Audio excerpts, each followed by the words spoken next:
What's up, folks? It's your buddy Fatalroadie. Tonight we're going to be doing the Raw recap.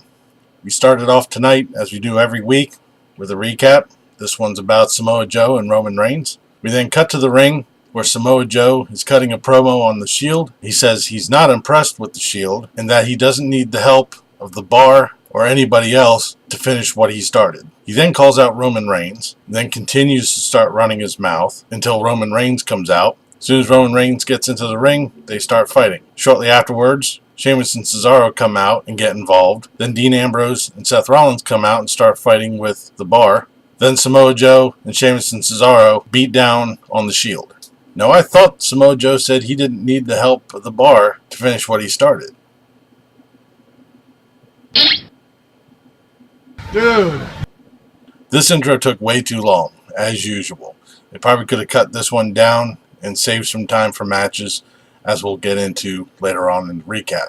We then have our first match, Bayley and Mickie James versus Paige and Mandy Rose of Absolution. Sasha Banks and Sonya Deville are out at ringside for this match. There was a good bit of back and forth between both teams tagging in quite frequently. The referee ended up getting distracted, which allowed Paige to get a kick in on Mickie James, which allowed Mandy Rose to get the pin. This is an okay match. It's good to see new people on the roster. Maybe we can mix this up and not have to see the same 4 people fighting every week. We then have a video segment of Bray Wyatt and Matt Hardy talking back and forth to each other. This segment really wouldn't bother me as much as every 5 seconds they were putting in a transition between all the flashy shit that Bray Wyatt does and the new Woken graphic they have for Matt Hardy. That was just annoying to begin with, let alone having it done every 2 to 5 seconds in between the two of them. Anyways, we go to the next match. Finn Balor versus Curtis Axel.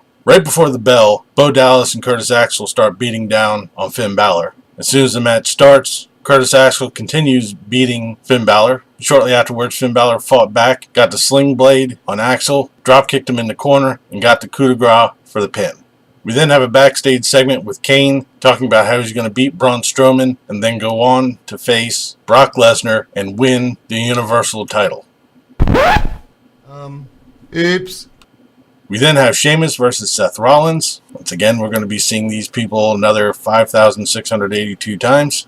Seth Rollins starts off pretty strong at the beginning of the match, but Sheamus stops him short and returns the beatdown. Sheamus had a good portion of the offense here. He was working on Seth Rollins' old injured knee from way back last year, but Seth Rollins was able to fight back, got a Falcon Arrow for a 2 count. Sheamus missed a brogue kick, which let Seth Rollins get a super kick and the knee for the win.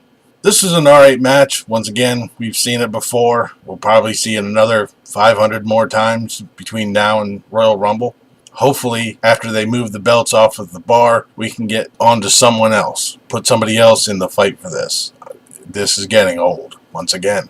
We then have a second chance fatal 4-way. Cedric Alexander, Tony Nese, Arya Daivari, and Mustafa Ali. This is a second chance because Rich Swann was removed from the opportunity to fight for the Cruiserweight title. This was an alright match. I think the only really saving grace, once again, is a whole bunch of flippy shit. But Cedric Alexander won, so he'll be facing Drew Gulak, and the winner of that will be facing Enzo Amore for the Cruiserweight title. We then have Roman Reigns versus Cesaro for the IC title. Cesaro goes on the offense early in the match and pretty much dominates Roman Reigns. Reigns tries to fight back, but is stymied by Cesaro once again. Cesaro starts working on Roman Reigns' right arm, trying to get the Superman punch out of the equation. Later in the match, Cesaro goes for the neutralizer. Roman Reigns counters with a back body drop and gets the spear for the pin. This is actually a pretty good match. I was actually surprised. We haven't really seen these two go against each other for a while, and like I said, it was pretty interesting. We then have Asuka versus Alicia Fox. Asuka gets out to the ring. Alicia Fox music starts. She doesn't come out. Then Paige's music hits and Absolution comes out to let Asuka know that they beat up Alicia Fox. They walk down to the ring and say 2 choices. Either you move out of our way or we move you out of our way. Absolution surrounds the ring and Asuka starts whipping ass. She starts beating up on Mandy Rose and Sasha Deville, but the numbers catch up with Asuka and she's beaten down by Absolution. Paige sets Asuka up for the Rampage when the Raw women's locker room comes out and beats down Absolution. So this is going to look pretty interesting in the next coming weeks. We then have a backstage segment with Jason Jordan and Kurt Angle. Jason Jordan is saying he's the only man that can beat Samoa Joe. Jason Jordan probably wouldn't have showed up tonight if I hadn't mentioned it on Twitter, but I was called out by a gentleman named Fernando. So, sorry, Oops. I'll try not to do that one again.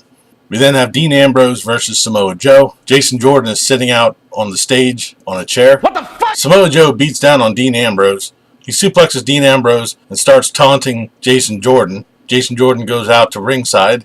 Dean Ambrose takes Samoa Joe out to the ringside. Samoa Joe locks Jason Jordan into the coquina clutch, but Dean Ambrose breaks it up with a suicide dive. Back in the ring, Samoa Joe is distracted by Jason Jordan, which allows Dean Ambrose to get an elbow in and goes for the pin. Jason Jordan, I don't know why, distracts the referee while Dean Ambrose is trying to get the pin. Dude. Dean Ambrose rolls out and gets in Jason Jordan's face. Jason Jordan tries to go for a suplex, but is stopped by Samoa Joe with a suicide dive. Samoa Joe gets Dean Ambrose back in the ring, locks in the coquina clutch for the win.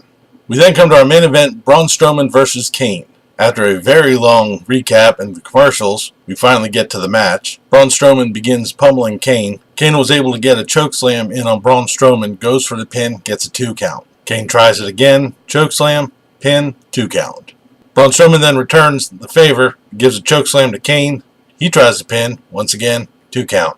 The two of them keep fighting. They go out to ringside. They take the fight out to the crowd. Braun Strowman rams Kane into the barricade. Shortly afterwards, the referee counts out to 10, counting both of them out. The crowd definitely was not happy with this decision. They were booing the referee something fierce.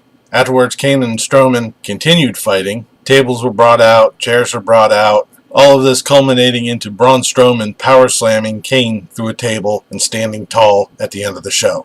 This was an alright Raw. Again, we seem to be hitting a lull. Some of the matches were pretty decent. There were way too many long points. If the beginning was cut down a bit and we didn't have that long-ass recap before the Strowman match, Braun Strowman and Kane could have had a pretty decent match at that, instead of having the 5-minute match that they gave us.